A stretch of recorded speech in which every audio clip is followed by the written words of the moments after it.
আমার কলিজার টুকরা মিজানুর রহমান আজহারী আফসোসে বুক ফেটে যায়, আজকে ফেসবুকে স্ট্যাটাস দিয়েছে। জানেন কি আপনারা?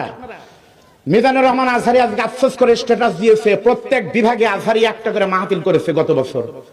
এই বছরের সম্ভবত দারুল আমান ট্রাস্টে একটা মাহফিল পাইতো। আজহারী সাহেব আজকে স্ট্যাটাস দিয়েছে, আমি বাংলাদেশের কোনো প্রোগ্রাম করব না, আজহারী এই বছর কোনো মাহফিল আর করবে না। আজকের সিদ্ধান্ত হয়ে গেছে। কেন?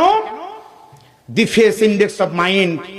আজহারী বুঝতে পেরেছে জাকির নায়কের থাবা যদি আবার আমার প্রতি আসে, এজন্য নির্বাচনের কথা পুলিশ প্রকটল লক্ষ লক্ষ মানুষের হবে। আর কিছু লোক তো আছেই মাইন্ড করার হুমন্দিরা, শুধু একটা কথা বলছিল, একদল খাইছে আরেক দল খাওয়ার জন্য বসে আছে, তাই চান্দি গরম হয়ে গেছে। ভোটের বছর যদি আবার কি কইতে কি কয় কি হয়, সেজন্য সিদ্ধান্ত নিল মাহফিল করব না। আজহারী সাহেব সিদ্ধান্ত পুনর্বিবেচনা করুন। আজকে যদি আল্লামা সাইদি থাকতো, লক্ষ লক্ষ যুবক ইসলাম পাইতো। আপনার কারণে কত যুবক গান বাদ দিয়ে মোবাইলে কোরআনের তেলাওয়াত শুনে, কত মানুষ বিসিএস ক্যাডাররা বাচ্চাকে মাদ্রাসায় দেয়, মাদ্রাসায় পড়ালে পারে আজহারীও হওয়া যায়। আপনি যদি মাহফিল না করেন, বাংলাদেশের লক্ষ লক্ষ মানুষেরা যুবকেরা ইসলাম থেকে বঞ্চিত হবে। এই সিদ্ধান্ত আপনি দয়া করে বাতিল করেন, একটা করে মাহফিল করেন। এই বছর মাহফিলের খুব দরকার। এই বছর আমাদের চ্যালেঞ্জের একটি বছর। ধরে বলেন কথা ঠিকটা ব্যাটা?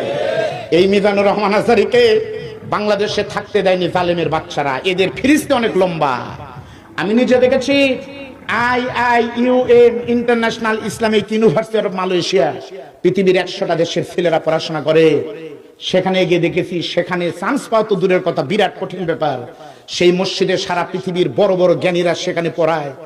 সেই মসজিদের খতিব জুমার নামাজের দায়িত্ব পালন বাংলাদেশের কেউ চান্স পায়নি।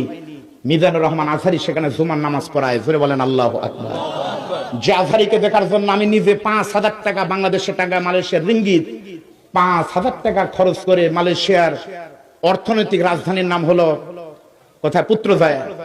সেই পুত্রজায়ে 5,000 টাকা টিকিট করে আজহারীর মাহফিল মালয়েশিয়ানরা শুনে। আর বাংলাদেশে সেই চোখ থাকতে চোখের মর্যাদা বুঝি না। মালয়েশিয়া বাংলাদেশের সন্তান আজহারীকে আমরা